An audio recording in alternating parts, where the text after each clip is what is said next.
Hello, welcome to the Absolute Football Podcast. We have a special Absolute interview episode today. I'm your host, Sam, and I hope you're doing well, whatever you're doing, wherever you are. But we do have a very, very special guest today, a man who's been streaming Football Manager in his community. He's now organising and taking the pitch against Slough Town as part of a charity match. It's the people's champion of Slough, as we were just talking about off air, the one and only Mr. Y. Callum. Welcome to the show, Callum, and how are you? Hi, Sam. Yeah, no, what an intro. Blimey, what an intro. Yeah, I'm really good, thank you. I'm looking forward to having a chat about all things Slough. It does tend to be, I can borderline change my name to Y Slough online, I think, because I've got such a link to the club, as we will talk about. This is it. It's a special link as well. We will definitely be coming to. And say I've known of Callum for a number of years, and it's nice to actually be on screen with you. I feel like, I've seen your stuff for a while. Of course, with the Football Manager space, as some of you may know who follow the podcast, myself and a few others came from a Football Manager space and were part of that sort of community. So it's a very nice, inclusive community. But and so that we'll start with the Football Manager, Callum. You are, of course, a streamer, gaming kind of streamer. Do you want to sort of explain to our audience who might not understand what it is that you kind of do and how you fill your time doing that?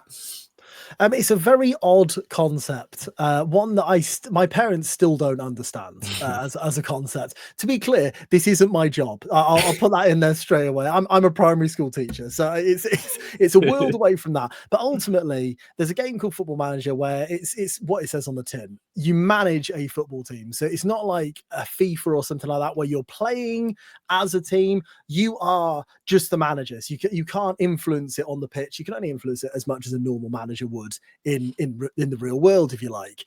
And with regards to streaming and making content around it, ultimately it's a big old screen of the game of Football Manager, and I'm down in the bottom right hand corner, my little face there, talking a load of drivel for a few hours every time, and trying to make it entertaining and tell a story. And that is ultimately Football Manager content creation. There's a variety within the space. There's people with thousands and thousands and thousands of subscribers and followers on all the variety of platforms. But at its core, that is what Football Manager content creation is. And the reason people do it is because it's a fantastic game. And it's one that's very analytical. It's a lot more data driven. I think the sort of barrier to entry is a bit harder for new players as well, because there is so much going on within the game. Despite the fact, as I say, you don't actually physically control each player. But it's the inner workings of being a football manager, making signings, creating tactics, dealing with the media, dealing with the fans, ensuring that, if you're making mistakes, making the tweaks where you should, getting sacked, getting new jobs, all that sort of jazz. And so there's an awful lot to the game. It's my favorite game. It's my favorite game. And as a 34-year-old, it's weird to find, the last sort of few years with streaming, you start discovering that quite a lot of people like this game. Like this is a very successful game, and it's nice. It's nice to have found my people, if you like. Found the people, absolutely. And as you said, it's a big community. There's so many people, lots of different things within that Football Manager space as it's gone through the years. I must admit, that's how I kind of found it again. I hadn't played it for a number of years, and my kind of lesson to try and learn all the new things about it, having been away for a while, was YouTube videos. As you said, there's so many people doing story mode kind of things, and it's interesting because it's like it's an interactive space with an audience that you have, and you've got a back and forth, which is very similar kind of to what we do on the podcast with live, but they're sort of interacting and probably become part of your story as well. So, I mean, have you found, because you do it live, you're a live streamer, and do you find that's a much better way for you of doing content than kind of recording, editing, and then uploading? Yeah, I mean, I am predominantly a streamer. I've dabbled within YouTube, giving it a go, but without a doubt, streaming is where I feel most comfortable. I'm quite good at just talking, and I think if I wasn't streaming, I think I'd be doing similar talking anyway, just to myself. So it makes me feel a little bit less weird, I suppose, which is nice. But no, when I was in university, I did media and journalism, and I came out of university going, yes, I want to do radio. That was obviously I've got a voice for radio as well as a face, and I think that was what I really was passionate about, and I just couldn't get into radio. I just couldn't get into it. I tried my utmost. I sent out 50 handwritten letters to local radio stations because I thought if it's handwritten, more personal, you'll definitely get a response. Out of those 50, I got 2 responses. One said no, and the other one said, sure, you can come and do work experience for a week. I did that work experience a week. They said goodbye, and I never stepped foot in there again. So I basically decided it's not attainable. It's very much a who you know situation within that industry. So I sort of left it on the back burner for a while and did a few different jobs, including the job I'm now doing as a teacher. And then one of my mates, actually, he was streaming other games. I thought, that looks quite cool. I feel like I could be good at that. Like, without blowing my own trumpet, I do think I can like tell a story well and be reasonably entertaining. So I clicked go live, as anybody can. That's the beauty of streaming. There's no sort of massive sign up, or you've got to be this, and this. Anyone can click go live, and so I did. And bizarrely, a couple of people started watching, and it snowballed and into what it is now. That's an amazing journey, as you say. Anyone can do it, and I think that's what's so great about it, that people can come in and that interaction that you have. And it's so I've always found it's a great community because streamers support each other very well within there. You know, there's a lot of interaction, and we'll come on to kind of how that's led to what's going to be fantastic in a couple of weeks at Slough. But you mentioned sort of the chat and that kind of snowballing, people come in. Do you like the fact it takes you down different paths and that they feel that they're interactive as well with what's going on, rather than they're just watching you? 100%. It would be boring otherwise. And I think, you know, to be honest with you, with the size of sort of streamer I am, which is to be clear, not massive, you know, I maybe have like 30 or 40 people in, and within that, you know, you might have 10, 15 people who are actually talking. The rest will just be sitting back and watching. But the variety of topics you get onto is quite bizarre when you're trying to talk about a playoff final and instead you're talking about people's bin schedules and, you know, what their favorite flavor of ice cream is and all this sort of stuff. And you do go down rabbit holes, but that is the fun of it. It's because a lot of people will watch streams for that interaction. They'll watch it because, you know, they want to have a chat with somebody. You know, they want to have that back and forth. And, you know, larger streamers don't have that option because, I mean, if you watch a stream with somebody who's got hundreds, even thousands in there, the chat, you can't even read it. It's just going and it's gone and it's gone. Before you've written your message in, it's already disappeared off the screen. Whereas for someone like me, you can put a message in there and I do respond. We go back and forth. And so it's a really, really nice avenue for doing that. And like you say, the FM community is something that in the main, I will say in the main, because there's a bad egg everywhere, but you know, in the main is a really, really lovely supportive space where, you know, it introduces, there's new people all the time. There's the stalwarts that have been there for 10, 15 years. And you know, for the people I've met, it's a really, really nice group. It has, and I think particularly, so we'll come on quickly because it's been, say, a bit of a negative, should say, around Football Manager. Of course, there was no release of a game last year. It's been sort of a big sort of kick in, but it's been nice, I think, to see kind of everybody supporting each other almost even more, I think, in this kind of year. So, I mean, just to explain to everybody who may not know that Football Manager is an annually released game, there's an update, but there was supposed to be a major update in 2025 with a lot of changes to the game and some fundamentals, adding women's football as well and certain things. How have you found that past years with, you say, you know, no game in 2025, awaiting information? How's that kind of resonate with your viewers and the community? From a content creation point of view, it's been tricky because you are used to a new story every year, and you it's almost your job as a content creator to finish that story off, because Football Manager is not a game that has an ending. You can naturally end your own story, your own way. However, it's not like a game where you pick it up, it's got a beginning, middle, and end, and then that's it. You could technically just play it forever, and so within that game cycle, you do in your head, and you can't. You know, sometimes it doesn't work the way you want it to, but you attempt to create the narratives down those stories, because ultimately, otherwise, people are just watching made up people on the screen with a random bloke in the corner. Like, you've got to properly sell the story, and I think if I'm honest with you, I mean, I was talking to you before, Sam, about the fact that I've got a little girl. She's coming up to 2 in October, and so you'll notice that sort of coincides with this game cycle, and halfway through this game cycle, which should have been FM25, but because I had a daughter, my content creation did slow down to an extent. I was still doing streams, I was still making videos. However, you know, it did slow down. So I didn't find it as bad as others did. A lot stopped making content. Even some of the really big content creators stopped creating content around the game, which, you know, is a shame, but equally you do burn out. And it's weird that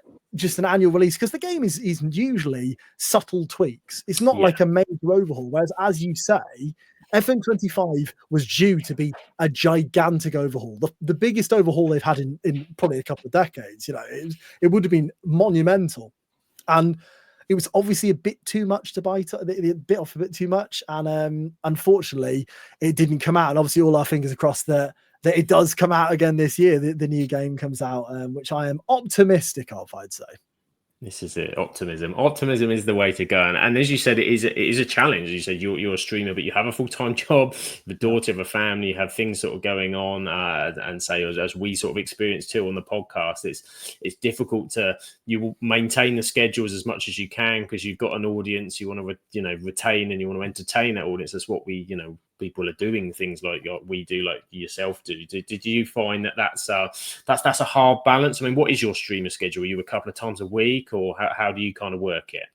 Yeah, at the moment I sort of do 2-3 times, something like that, a week. But it can alter. I mean, that is the only thing. I think before having a kid, I was quite regimented in a schedule. It might have only been twice a week, but I was always at that time on those days. Whereas, you know, when you become a dad, unbelievably, it does take precedent over playing Football Manager, which I wasn't aware of when I signed up to, you know, the dad contract, but apparently so. So, you know, but it's one of those where you have to roll with the punches a little bit more. And to be honest with you, it's why I really appreciate my audience even more so, because they tend to just turn up at the drop of a hat. Whereas before it would be like, okay, we know Callum's streaming at 7 o'clock on a Monday evening. Whereas now I'll sort of 10 minutes before go, hey, anyone fancy watching a stream? And people still turn up for some reason. I don't know why, but you know, so it is a challenge. It is a challenge because, like you say, this isn't my job. If this was my job, it'd be very, very different. And, you know, I'd be streaming all the time. But I do have a job. I do have a family. And this is very much a hobby. It is very much a love of doing it, because although I love the game, I also love entertaining as well. And that is something that I am passionate about. And I'm glad that I've got the opportunity to do that as well.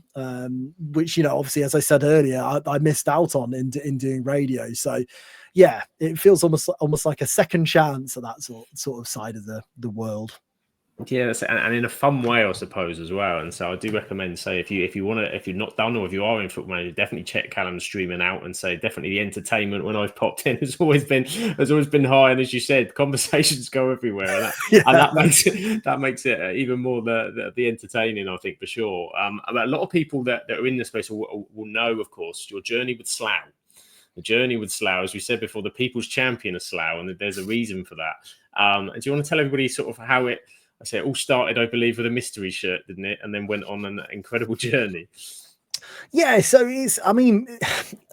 basically, when you're trying to create a save, you want it to be something unique. You want it to be something that other people aren't doing, really. Now, to be completely honest with you, non-league saves have been done to death. Like people, because in Football Manager, there's only a certain amount of leagues. There isn't every single league in existence.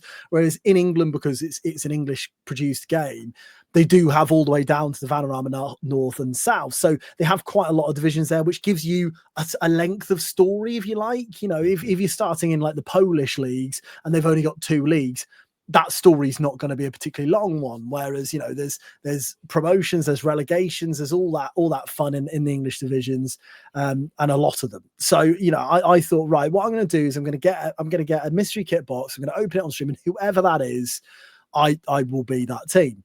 And so I opened a mystery kit box, and I mean, this will come as a huge surprise. It was Slough, and it was Slough, exactly. Yeah, it was Slough Town, and I got to be honest with you, the moment I pulled out of the box, I went, this is fantastic because of The Office.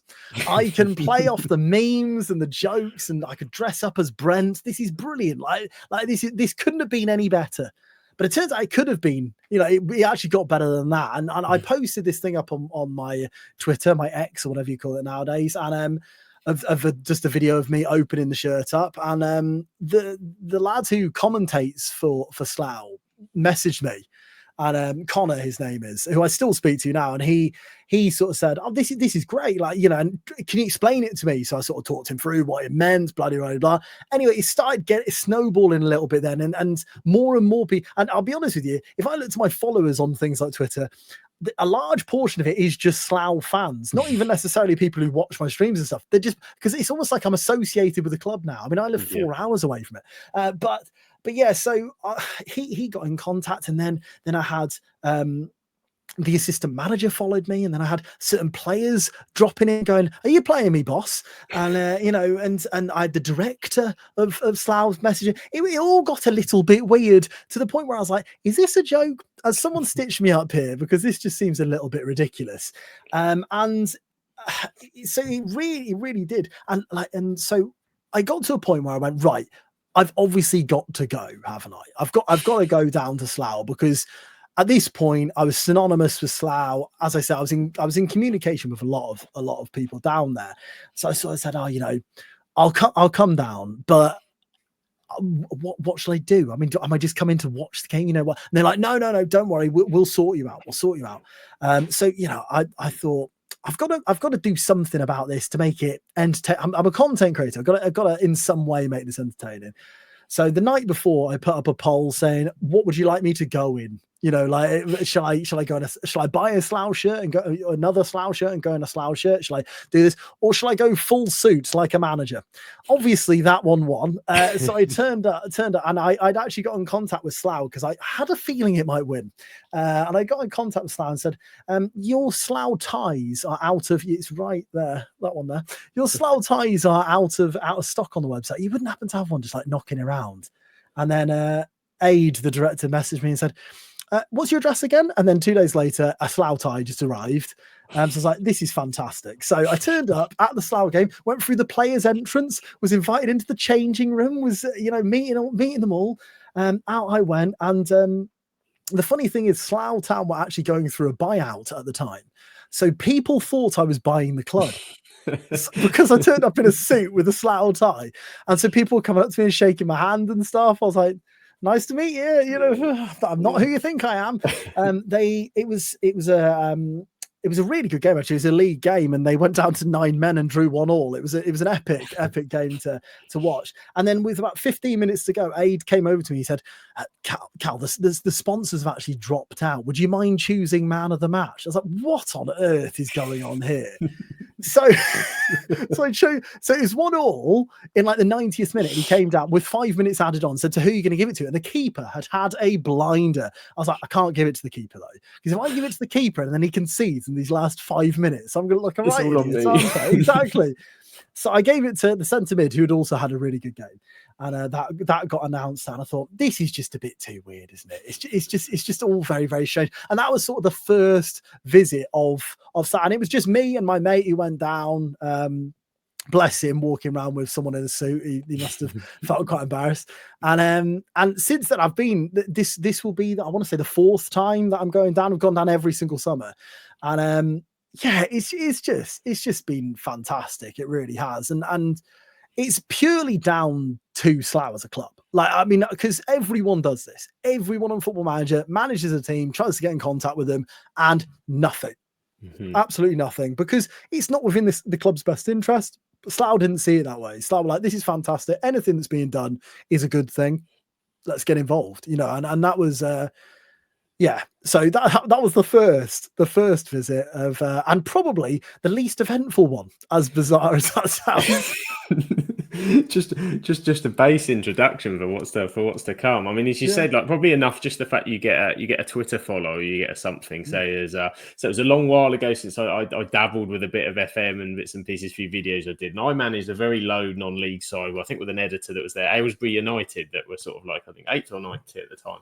And I remember I got followed, I think, by the left back's mum, I think, because she thought genuinely that I was tweeting about her son, I think, had scored a belter from the edge of the box or something. I'm thinking, oh, well, that was bizarre enough. But it's strange, the kind of links it can make into real world. But I say for Slough to take that much interest, I suppose, and have that must have, as you said, just kind of been mind blowing at the time. And so, it's funny you say about the real life link. So on that first time, obviously, I was took into the changing room. Now, I like on a Football Manager save to take over the team and sell everyone. That's just it's just the way I like to play the game, because then it's yours from the off, and I feel more engaged at that point. What I didn't realize was I was then going to walk into a changing room of players who I'd sold all of them, every single one, straight away. and so they were all coming up to me and go, so how am I getting on? Who's the top goal scorer? Who's the troublemaker? So I just lied. You're the top goal scorer. You are trouble. You're trouble. You are. And I just lied and just hoped they didn't watch, and they didn't. So I got away with it big time. Absolutely got away with it. I mean, I suppose it could be worse if you had one or two or something, and then you got in the situation and they did start thinking, I can't ever sell this bloke. I'm trying to win the Premier League eventually, and I don't know how to tell this guy that he's not going to be able to play because it's not going to happen. Exactly, yeah. It's an incredible path. And you say, so you went down that kind of first time, and then say what sort of led to kind of where we're coming to with the charity match coming on. You had to don the tie once more, didn't you? I did, yeah. So last year, I managed Slough. It's just stupid, isn't it? So for context, I didn't really manage them, but I did in a sense. So in a pre-season game against Potter's Bar, I'd got in contact with them, and I said, look, I know this is a no, and I know you do absolutely loads for me, and you've got no reason to, but is there any way I could get on the touchline? Even for 5 minutes, it would just be brilliant for content. It's a pre-season friendly. I won't do anything. I'll just stand there in my suit and it'll look like a manager, and then I'll walk off. And they're like, do you want 20 minutes on the touchline and actually pretending to be the manager? I was like, yes, absolutely. I want that. That would be incredible. So I'm Scotty Davis, who obviously has had links on this podcast already. He's, salt of the earth, like what a guy. And I can't speak highly enough of Scotty Davis. You can see why he's such a good manager, because straight away you just, I don't know what it is, you just feel liked. He's just got a way. The man management is incredible. You just want to be his mate straight away, like you do. And he's just that kind of person. And so I was DMing, that's difficult to say, DMing him on Twitter about it. And I was like, are you all right with this? Because the club had said yes, but obviously he is the actual manager. And he said, yeah, not a problem. Because the unique thing about Scotty Davis is he is a player manager. So he's, to be completely honest with you, one of the better players there. He's been in the Football League before. He's a talented footballer. And so he quite often will be on the pitch. So I was like, I'll be honest with you, Scott, I'd rather you were on the touchline when I was. I don't know how comfortable I'd feel purely having free reign on it. He said, I'm not playing the first half. So for 20 minutes, if you want to come on the touchline with me, that's absolutely fine. So I went down. There's a whole, if you want to see it, because it is genuinely, it was a bit very, very surreal. It's on my YouTube. There is a video about Football Manager, real life manager. And so the start of it, I missed kickoff because I was in the bar. So I was having a pint. Great managerial review. So, this is my big moment. I'm being given 20 minutes on the touchline, and in fairness, we had about 35 people come down to the game, and we sold out their club shop. Because they've only got a little club shop, we sold it out. They all just went in there. It was amazing. It was so brilliant. And so I was at the bar talking with some people I hadn't spoken to yet, over a pot of Guinness. And then they went, aren't you supposed to be out there? And I looked out, and both teams were out there. And then the whistle went and they kicked off. I said, yeah, I am supposed to be out there, aren't I? So I swiftly finished the Guinness off, went to the top of the terrace. I was like, have I just ruined everything? Have I completely blown this opportunity? I thought, you know what? I was all mic'd up as well. It was all very professional. And I was like, you know what? I've just got to go in, haven't I? I've just got to go in. So I ran down to the side. I said, hey, is there any way I can get on? I've missed the kickoff. and I got a lot of stick, obviously, as deservedly so. And I went onto the touchline, and it was just, you know what, to be next to a management team while they're working was so interesting. It's so interesting to see what they sort of what direction they how much direction actually they give. And I suppose a non-league, you can actually hear it, you know, in the Premier League with the crowds and stuff. If you're playing right wing and your manager's on the other side of the pitch, you're probably not going to hear him say drop in a little bit, but in non-league they hear everything, and it's almost like a game of chess the way they manage them. Literally every single movement is their decision. It's really, really interesting. But there I was in a suit in front of the ball. Scotty Davis was obviously dressed up in a tracksuit because he was going to come on second half, so it genuinely did look like I was the manager. And Yella, who's the assistant manager, said to me, I'm just going to sit down if that's all right, to make you look more of like the manager. So yeah, I mean, if that's what you want to do. So I had the bench sort of going, you need to be louder. That was a foul. You need to tell the ref off. And I was like, oh, no, I don't really know if I'm allowed to do that, you know. and it came to the 20th minute. I said, right, Scott, I'll go now. I said, don't be silly. You can stay till half time. And I was like, okay then. So I stayed for the entire half, and we did win that half 2-1. So I obviously 100%. I've never lost a game of actual management. Yeah, the Sam Allardyce of Slough, they call me. But no, it was genuinely the most bizarre situation. It really was. And then second half, Scotty came on, so I didn't go in the dugout for the second half, and I went into the stands, and I sort of made a big deal of it. All non-league managers in the second half should be in the stands with a beer. You know, that's how you get with the fans, you know. And but then at the end of the game, I completely forgot that one of the things I'd asked to do, because I thought it'd be really cool, was to clap the fans at the end. So the board went up with X amount of minutes for the end, and someone went, aren't you supposed to be on the pitch then? Oh, another one I'm going to miss. So I went running from the stand, half cut, to be completely honest with you. Got to there. I was like, I really don't. This is embarrassing now. Like the first half was quite embarrassing, but this is even more, because I'm going to go on and claim the victory as manager here. That's what I'm literally doing, because they won the game 4-1, and final whistle came along, and Yella shouted, "On you come!"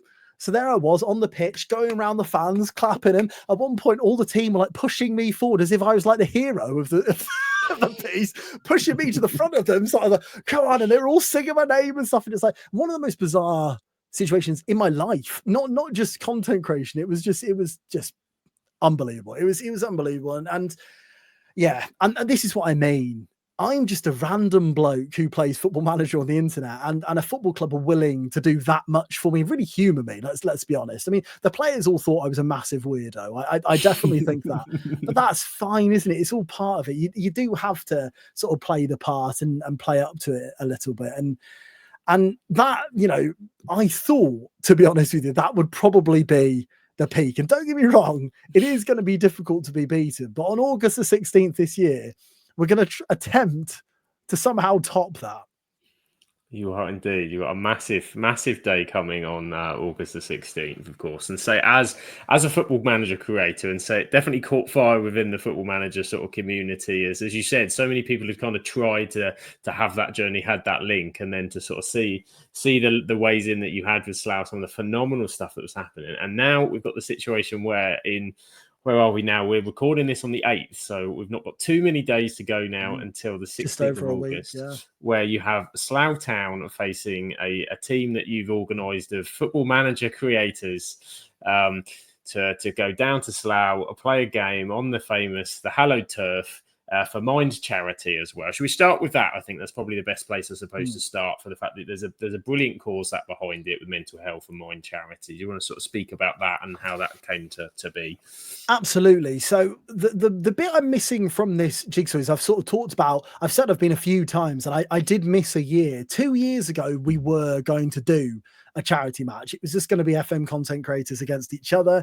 And for whatever reason, it didn't transpire. Unfortunately, there were things went wrong. I'm not going to get into them on here, but yeah, things went wrong and it didn't happen. And I ended up instead going, look, I feel awful here that this hasn't gone ahead. There was an awful lot of organization. It actually fell apart about a week before it was supposed to happen, which is bad timing thinking about it now, but let's pretend that's not a thing. It's all going to be fine.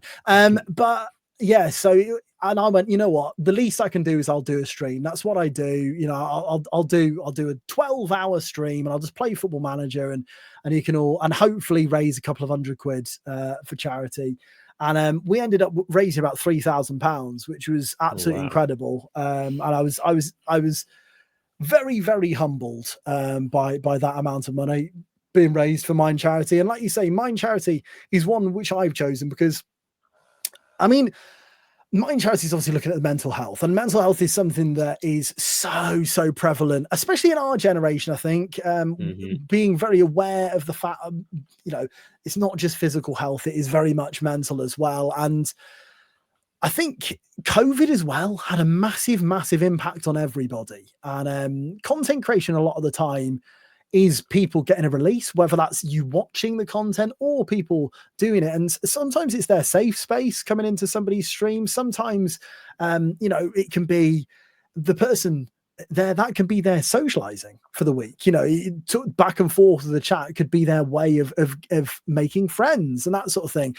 But I think Mind Charity really hits home for me. I've had very close friends who have used Mind Charity, and you know, they're just such a fantastic organization that support people when they need that support. And it doesn't need to be, you know, when you're at the very depths of it. It can just be when you're just having a bad time, like you're struggling.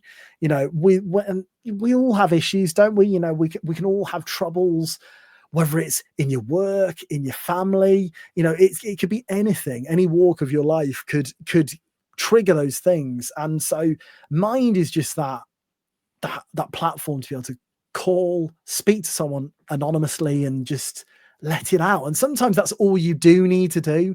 You just need to say and like word vomit, don't you, really? And I think that's why we used Mind Charity for the last one. We've used Mind Charity again for this one, because I just think it's a cause that everyone is affected by.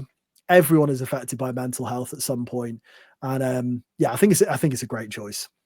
Oh, 100% agree. No, fabulous choice, and fabulous what we've done so far and what continue to do for that. So we are on the podcast, we're massive advocates of it. We know, say, mental health is something that, as you say, affects everybody, and everybody, if they can get the help, go and take it. And fantastic people like Mind Charity doing that is absolutely brilliant, and just gives you kind of that extra backdrop to the special event that is coming, of course. And I think I suppose the first thing to ask is, you're playing this year. How's the fitness? If you'd asked me about 5 weeks ago, Sam, it would have been dreadful. The dad bod is in full effect. I hadn't done any exercise since about October last year. And so a bit backstory to the coming of the charity game. So I had decided about 3 months ago, you know what, we're going to do it again. We're going to do a charity game. We'll do it next to a pre-season game was my thought process. So I spoke to Slough about it. They were like, yeah, this sounds like a good idea. Let's do it. But then they didn't have a home friendly in pre-season on a Saturday. So I was like, brilliant. That's fantastic. And then I off the top of my head, I can't remember when it was. Maybe July the 9th, I think, when the league fixtures were announced. And I thought, it's too late. It's too late to be able to organise something, because as a teacher, doing something in the summer, selfishly, is a lot easier than anything else. And it turns out that was a really good decision, because organising is hard.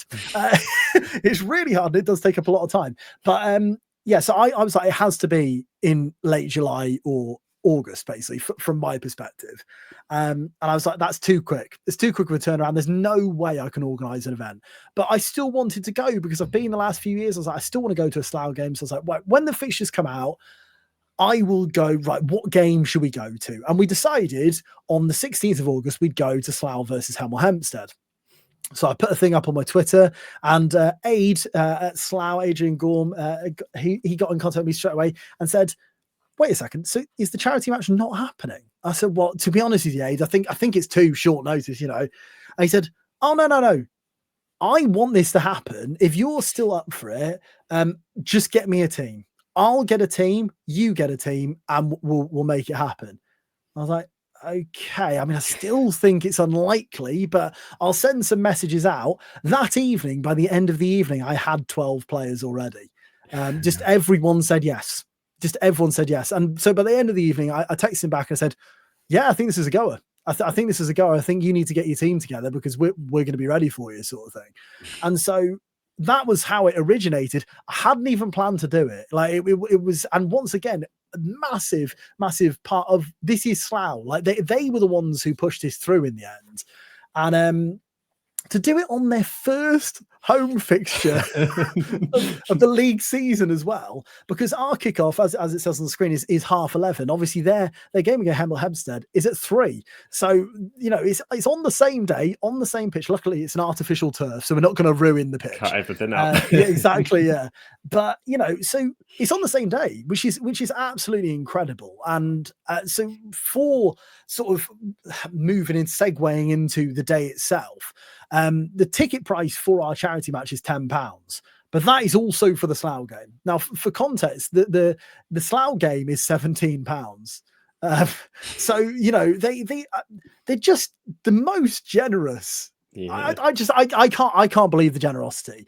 For that £10, £5 of it is going to charity. £5 is going to Slough. They are, I was a really strongly like, you're giving us everything here. You need to get some money out of the tickets, because ultimately, if people come along, they're also losing the ticket prices for the Hemel Hempstead game. Yeah. And so that £10 to get 2 games of football ultimately. One of them will be really good, and then the other one will be our game. But so we've hooked in a load of Football Manager content creators, big and small. Some who are the biggest within the content space. You might not have heard of, you might have never watched Football Manager content creation before, but if you have maybe dabbled within it, you've probably heard of the likes of Lollujo, Second Yellow Cards, Tony Jameson, Clayts. These are all, and genuinely now, I've done incredibly well without blowing my own trumpet to get these people in. You've done very well. But equally, I'm so thankful that they all said yes, because it can be a pain for people. People are all over the country. It's a travel down there that they've got to do at their own expense. A lot of people are staying, if not for one night, they're staying for the whole weekend. It's a big time commitment, and they're doing it for charity. They're doing it for something that they're all really excited about. And I don't know. It's really, really exciting, and I think it's going to be a fantastic day.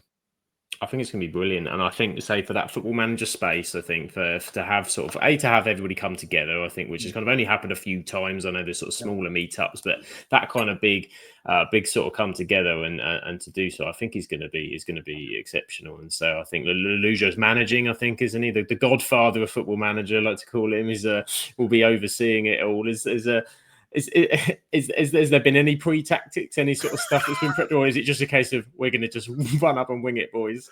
Well, obviously, I'm very aware that I've done a few different chats about this, and I'm very, very aware that the Slough Town team have been watching them. Tapping in, So obviously, I wouldn't want to give too much away, Sam, at this point. But let's just say no. There's been basically no tactics. But to clarify as well, because I'm suddenly very aware that I haven't actually touched upon this fact. We're not playing actual Slough Town. We're playing their fans. So just they're not playing. That would be harsh if they're playing Hemel Hempstead at 3 and then you've run them ragged at 11:30. I'm not sure we'll run them ragged. But yeah. So I mean, look, the beauty of this is neither team have got any idea how this is going to go. I'm assuming the standard's going to be pretty poor. The pitch is massive. I've been on it a few times now. I've played 11-a-side all my life, basically. I finished around COVID time just because COVID, and then had a child and just stopped. But I've always played football, and I love playing football. But whenever I've been on that pitch, I'm like, how are the pitches I play on legal? Because they feel like they're about half this size. It's absolutely ridiculous. So I think that alone is going to be a bit of a challenge. We've got a lot of fun. I don't know how to describe them. I'm calling them manager powers. So there's a few things that the managers can initiate during the game that make it a little bit more unorthodox to a normal game of football. I'll give you one as a little insight. It is super sub. And once during each half, the manager can make a super sub, and they can bring on a player, which will give them an extra player on the pitch for 5 minutes. However, that super sub must be wearing a superhero costume. So we're gonna have a literal super sub on the pitch. And if they score, it counts for 2 goals. So it could be a big deal. But yeah, so things like that will just make it fun on the day. And yeah.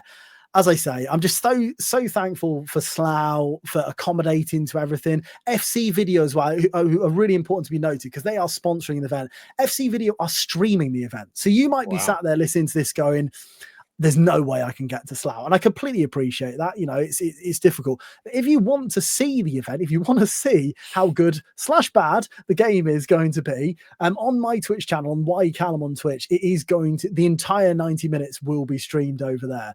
For better or for worse, I'm not sure I'm going to want to watch it back. I'll be honest with you. I mean, if I score from 30 yards, I'll be replaying that for the rest of my life. If someone nutmegs me and I fall over, I might delete the VOD. But you know, it's just as a whole thing, it's just got bigger and bigger and bigger as the weeks have gone on, and ultimately, it's going to be a fantastic day. I've got no idea how many people are going to come. There could be 20. There could be 300. I genuinely don't know. And because we've put it out to all of our audiences, mine is a relatively small audience, but you've got people like Lollujo who we're talking, you know, tens, hundreds of thousands of people watch his stuff. You know, so it only takes a small portion of that audience to go, oh yeah, should we go down and meet Kev for the day? And suddenly we've got a bit of a turnout. So. Yeah, I think as a day, it's very unique. I think it's very unique, and there's been an awful lot of banter back and forth between the Slough Town fans and the Football Manager content creators in the lead up to it. They've been doing their player announcements. We've been doing our player announcements. Everyone's trying to work out from what a player looks like, whether they're quick, whether they're tall, you know. All these sort of things, because we have no idea. Like, I don't even know how half the players in my team are going to be. They might all be rubbish, or they might all be amazing. Who knows? This is it. You don't know, and this is it because they're streamers and sit behind her. This is it. You don't know. Someone might be 7 foot and be an absolute giant. There's no way to tell. And so definitely, hopefully, a lot of people come down. Hopefully, it's the support. And so we ask our people that watch ours. We know we have a lot of non-league supporters. Some Slough Town fans, some Hemel Hempstead fans as well. And say, if you guys can share or whatever, get involved, watch the stream if you can't get down there, but do shout the word, and that hopefully it'll be a massive attendance and all the rest of it. And as you said, you don't really kind of know what you've got, what kind of talent, what kind of who's going to be sort of in the pool or whatever. But what specifically, Callum, are you bringing to the side? What's the if we're looking at the Football Manager pros and cons, where are we sitting in terms of Callum's scouting report? It's a very good question, Sam. So I've put myself forward as a centre half / striker, you know, as you do, a Dion Dublin, if you will. I pride myself for being quite good in the air. I like a header, both attacking and defensive headers. I'm left-footed, which I do think is a strength. The fact I put that second doesn't bode particularly well, but yeah, the fact I'm left-footed. When I was playing football when I was growing up, no one was left-footed, so I always got to play. It was brilliant, and I think that's a strength. I like a goal. As silly as it sounds, I've put myself forward as centre half. My Saturday League team that I used to play for about 10 years, I'm their all-time top goal scorer. Don't want to brag or anything, but I am. So I do also bring that element to the game.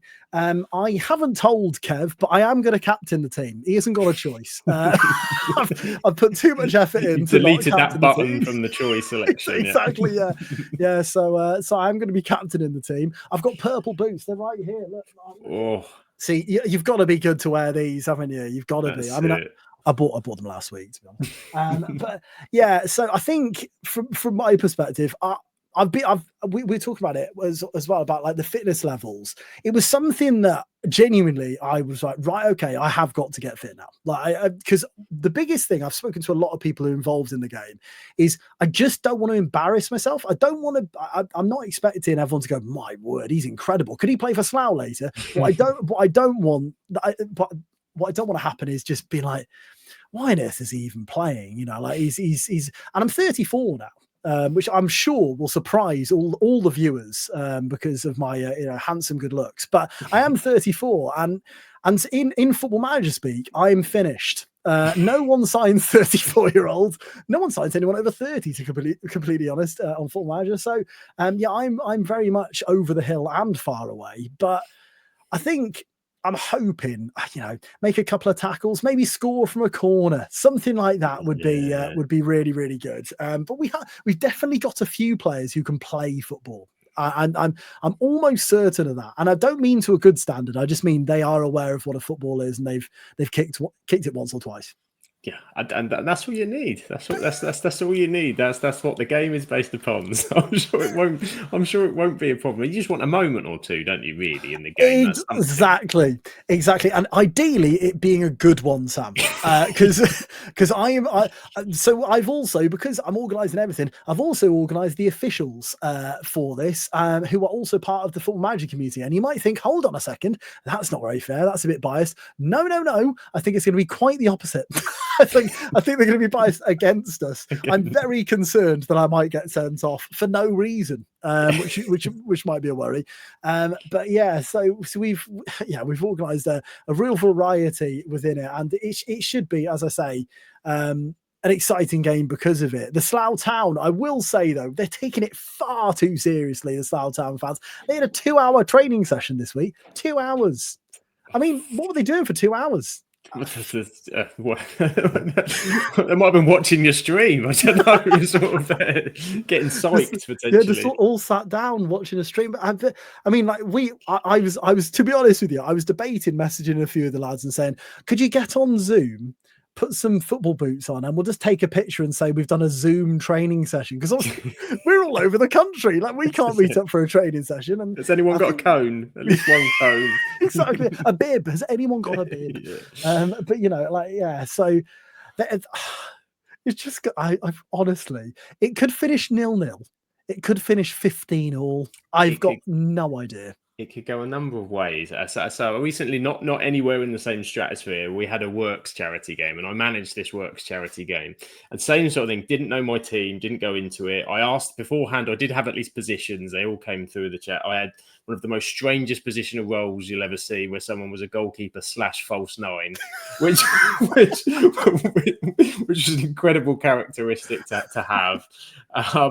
And so working it out as we went, and I had 2 centre-backs go down in the first 20 minutes, one with a hamstring injury, who then proceeded to say, give me 5, I'll run it off. It's like, you're in your 50s and you've done your hamstring. I think it's time to discard you for the game, I think. But yeah, it was, and it ended up, I think it was 9-7, I think it was in the end. So it did. I think as the game goes on, it'll be, it will start to open up, legs. I think, as they like to say. Yeah, I agree with you. I think once the super subs start getting introduced and a few of the other manager powers, I think it could create some goals, I must admit. But yeah, no, it's the beauty of a charity game, though, isn't it? Because win or lose, at the end of the day, we're raising money for charity. And hopefully, to be honest with you, hopefully it's just entertaining. Because, what you don't really, I mean, if it was a 0-0 draw, what's the point? Draw, no shots, everyone just, Hey, we defended well, didn't we? Brilliant, yeah. So, so you want to see goals, you want to see silly moments, you just do. And I'm sure that will happen. I mean, I've spoken to Lollujo, Kev, about the team. And I said, genuinely, how are you going to pick an 11? Because although similar to your charity match, we've all sort of said this is the positions we can play in. Mm-hmm. That is the extent of it. And like, some people have gone, oh, I'm brilliant, I can do this, and this. They might be lying. Yeah. Like, you just don't know. And other people might, I asked a few of them about, like, what do you want me to put when I announce you? And I was like, would you choose yourself for Football Manager? So many of them were like, no. But we're British, aren't we? So you naturally go to that defence, isn't it? Like, no, not me. Yeah. So I think it's going to be a really intriguing one, how the day works in general. But I mean, like, Slough announced a player. Sorry to interrupt. Slough announced a player. I think it was yesterday, and they've been putting the name position, and then a little bit of description. It was name, I can't remember the name off the top of my head, but then the position was goalkeeper, defender, midfield, attack. I said, I mean, he's just ticked every box there. I've heard of versatility, but utility That's ridiculous. player. That is ridiculous. Not even Phil Neville has that complete of all of his capabilities. That is insane. And I think Lollujo's got a job on for sure. I think to manage it. And as I found in my, we had a striker. There wasn't a striker, so he was moved out of position pretty quickly because we weren't getting anywhere near their box. So we had to move him around the game as it kind of went on. Though, isn't it? You are going to have to do things like that within the game. You are going to have to be flexible. I mean, we have got roll-on, roll-off subs, which I think is an absolute necessity for the charity games. They have a much larger squad than us. They've got 21. I think we've got 16, which, you know, it could work one way or the other. My big thing was I wanted everyone to get a good amount of time on the pitch. Because, you know, everyone's traveling down. It's a bit different to the Slough Town team where most will be local, you would assume. You know, I've got people traveling from all over the country to come and play this game. So I wanted to ensure that everyone got a good crack at it and everyone got a good, I mean, we've worked it out. It should be about 60 minutes each, which is a really good amount of time. It might be too much for some. It might be too much. Might be too much for me. I don't know yet. But yeah, so it's been interesting to sort of hear the preparation that people have been putting in. Some have been doing a lot. Some have done absolutely none.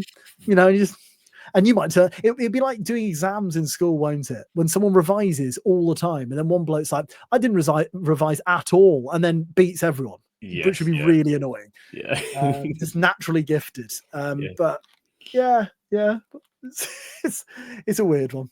It's going to be an event. It's going to be an event and a half. And as you said, so many fantastic creators as well. And so we'll link them in the description of the video as well and all of that, so you can check them out. Because as you said, they've given up their time going halfway around the country for some of them to come and play this game. And so, but for them as well, a tremendous experience. And congratulations for organising it all.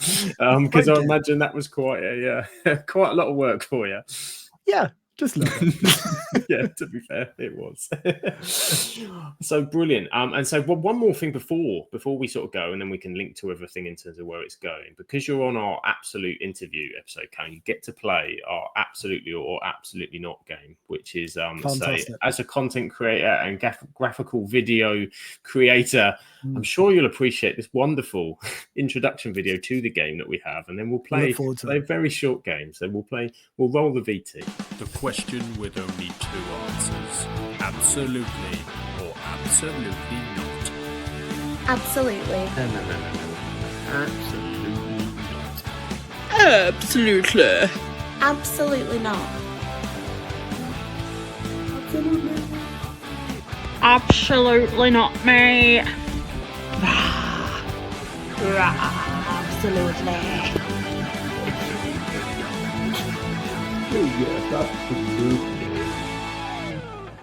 Absolutely not.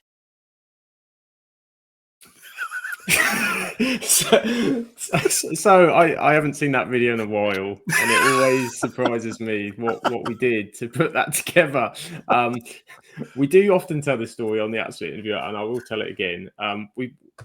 We thought we had this game idea. We thought we need a video, and it was Charlotte and I the night before going, should we just do some stuff and stick it together and see what happens? As tends to happen with videos, so we did. What we then completely forgot is then 4 months later, we ended up getting Matt Jarvis, who's played for England, on an interview. And as we clicked the button, Charlotte and I's face was like, oh no.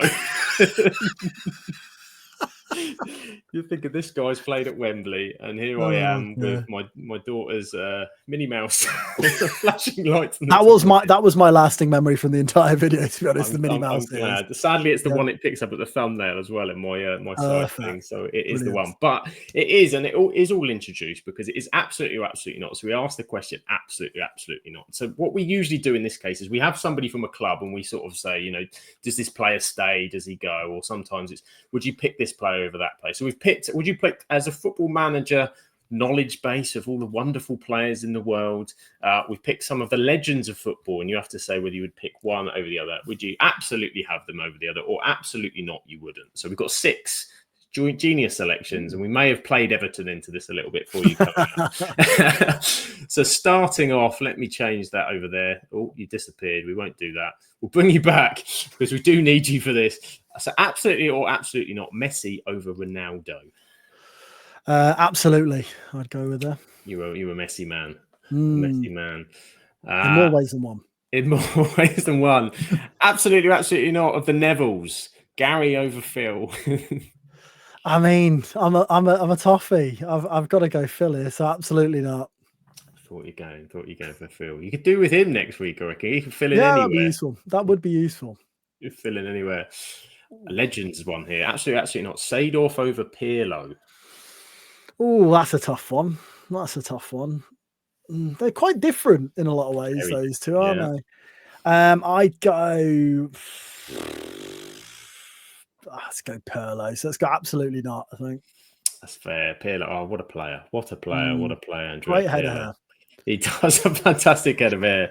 And now we've got two England starlets, Saka over Foden. Absolutely or absolutely not.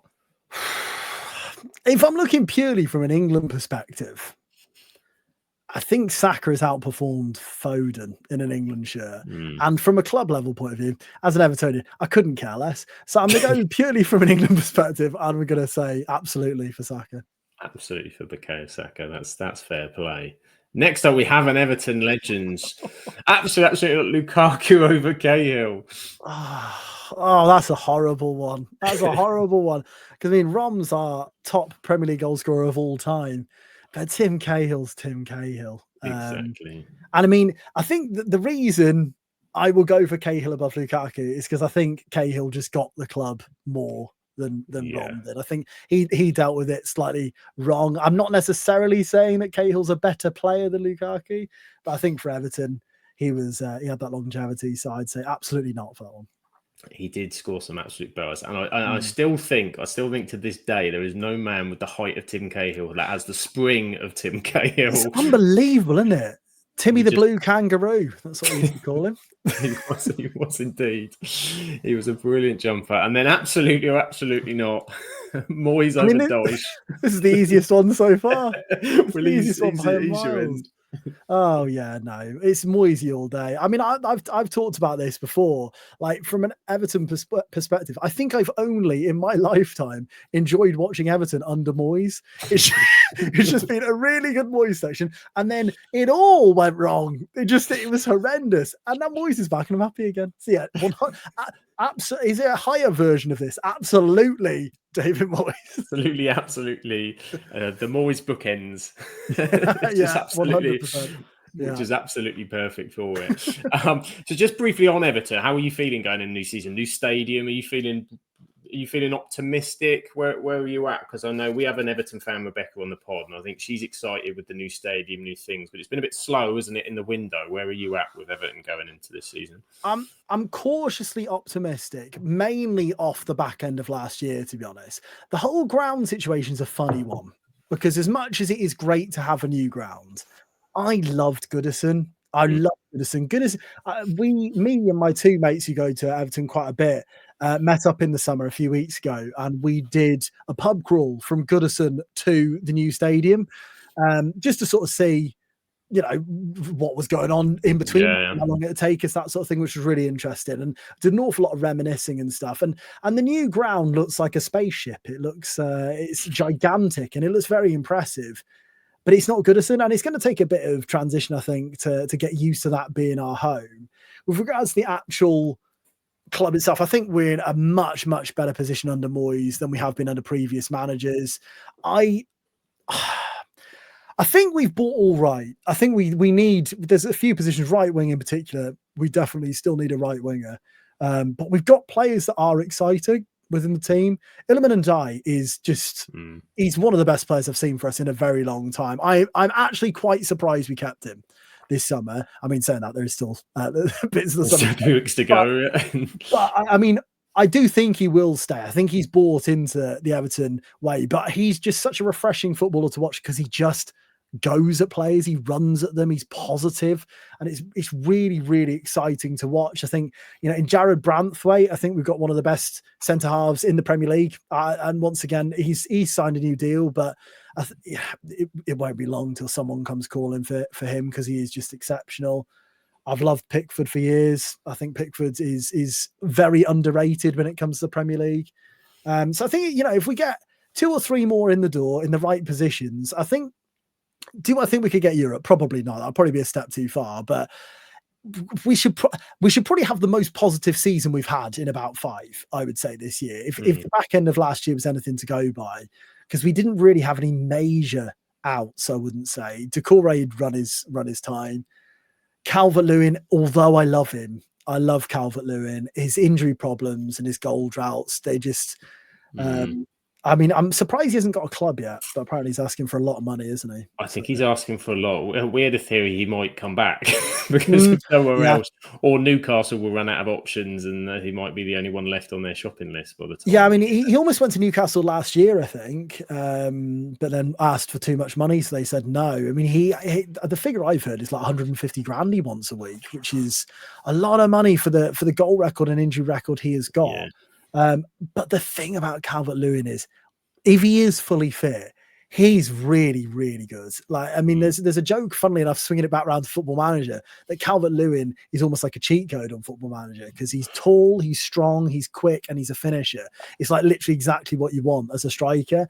It's just he's not there enough. He's not at that level enough. And I agree with you. I mean, he could come back, but he'd have to take a significant pay cut to come back. And I'm not sure whether his pride would allow him to do that. I think he possibly would rather find another position. But yeah, I think from my perspective, I feel positive about Everton again, which is lovely to say. There were points at the start of last season where I just didn't even bother watching. And that's really unusual, just because it was just the style of football and the way we were playing was just so boring that even if we were winning games, it's like, oh, this has been a chore to watch, And yeah, I wish Moyes could manage us forever. he keeps saying, I'm getting on, I won't be here for long. Oh, please, David. Don't leave us, David. This is it. The boy sire, as he's known, isn't he? The return of the great one. That'd be interesting. There's just something about him. I don't know. I'm a sucker for someone who just buys into the club straight away, because it's more like the old school Premier League that we're not used to anymore. And it's as if he's just come back. It's stupid, isn't it? I'm saying this. I should be saying these things out loud, but like saying we, like in an interview. Yes, we not Everton or the team did well. It's we're and even when he was doing interviews when he wasn't our manager, he was always he's a blue, and things like that go a long way with me. Loyalty is something that's dying in the game, so I like seeing that side of it.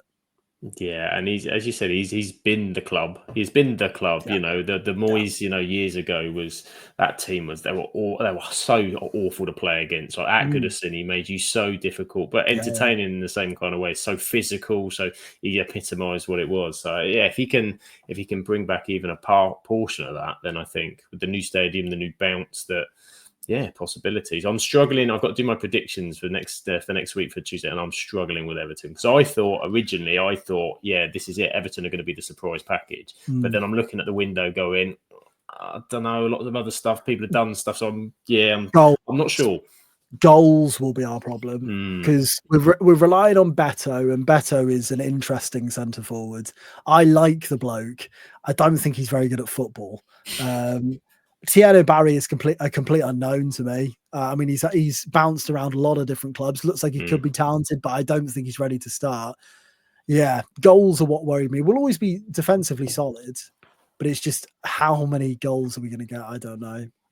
Yeah, it's an interesting one, and we'll discover because it's only around the corner. It is a week away. The football season is coming back, but of course, the big game that is coming up. Don't watch any of the Premier League ones on Saturday the 16th. Who wants to watch that? Because we've got this is before them anyway. It's before them anyway. Exactly. It's a perfect prelude, isn't it? You won't see Batman coming off the bench at Anfield. It just won't happen. So this is what you may get.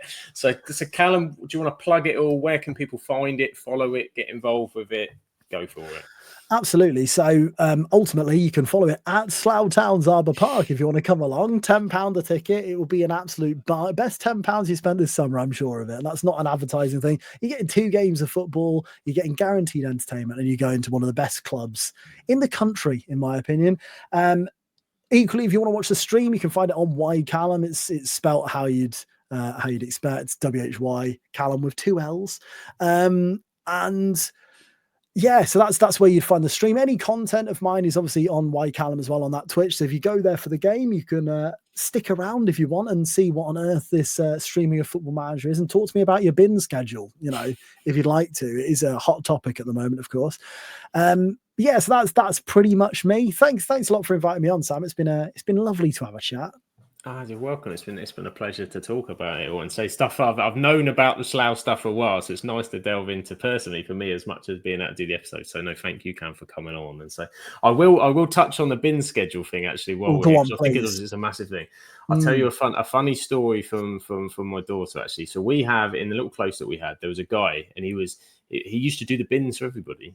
He was the bins. He was very kind of. He was one of these. He'd sort of, I think, lonely guy. He used to sort of stand out in front of his house and he'd do the bins for everybody. That my kids call him the bin man. Makes sense. Makes sense. Yeah. They saw the connection, whatever. One of my neighbours actually didn't like the bins schedule situation, so she built her own wooden bin enclosure so that he couldn't get controversy. Bin. Absolute controversy, you wouldn't believe. So sadly, earlier this year, bin man passed away. He was very old, gone on. It was sad. Ambulance gave very, very sad situation, etc. So we had to tell the kids, that whatever Roy, the bin man Roy, unfortunately, did all the rest of it. My little one, without a word of anything else, said, "Who's going to do the bins?" And just the most perfect answer. You said bless. And then part of me went, she's got a point. She has. She's got a point. You're going to miss bin day. Yeah, this is something that it was a transition that we had to make. So there you go. There's my bin story. I was thinking as well with the super sub could come as bin man. That would be good, wouldn't it? Could come as bin man. Could be bin man. There's going to be someone sat on that substitute bench thinking, I'm about to walk on to Slough Town's football pitch, and I'm sat in a wheelie bin. Why am I in a wheelie bin? Am I in a wheelie bin? Have the council approved this? But there we go. It's been an absolute pleasure talking to Callum, talking to you everything about sort of Slough Town. We are, of course, the Absolute Football Podcast. So if you're new to us and stuff in terms of what we do plenty. It's been a busy summer preparing all of this. Everyone's got the summer off. Definitely not, because it's a big season coming up. We have 4 live shows a week that we do now with our incredible team. On a Monday, we have the Absolutely Non-League show, which, of course, Charlotte is on, and they talk about Slough Town and they talk about Hemel Hempstead. It goes all the way down to National League North and South. Absolute Premier League show, which I host on a Tuesday with our plethora of lovely people on there. That will be back, our season review coming up. We've got the women's football show with our brilliant women's football team. They're taking a break because they did almost a watch-along every single European game. I'm worried about their vocal cords. So I've told them to have a couple of weeks off because there's a big season coming up in WSL and WSL2. And then Charlotte's back, a double podder. What an absolute legend she is. She's back on a Thursday because she does a lower league show where they talk EFL football as well. So we are here everywhere. We're on Twitter, YouTube, Twitch, all the business, all the rest of it. Find us there at any of those links. We're 8:30 live on those days. We do all sorts of other stuff as well. We won an award, crazily, somehow. Not sure how that happened. We had, I think one of your moments, we were at Tottenham Hotspur Stadium and got the best new content creator looking at each other going, what the hell has just happened here? But we still plug it because it happened. So it's official. I mean, you are the award-winning Absolute Football Podcast. That's how I'd announce every single podcast. Exactly. Welcome to the award-winning Absolute Football Podcast. Absolutely. It's definitely not in every description. Definitely not. Definitely not. But so you can catch us. Exactly. You can catch us at all of those places, and we'd love to see you and host you. And so much like we love an interactive chat. That's part of the fun. That's what we do as well. We enjoy it. Let me just move this around because we're going all over the place. It's the end of the stream. But no, thank you very much, Callum. Really appreciate it. Massive have your time. Go check out that what's going on down at Slough. Give it all the support you can. Mind charity. Get behind that and support the day. And for now, we will catch you on the next one. Ciao for now.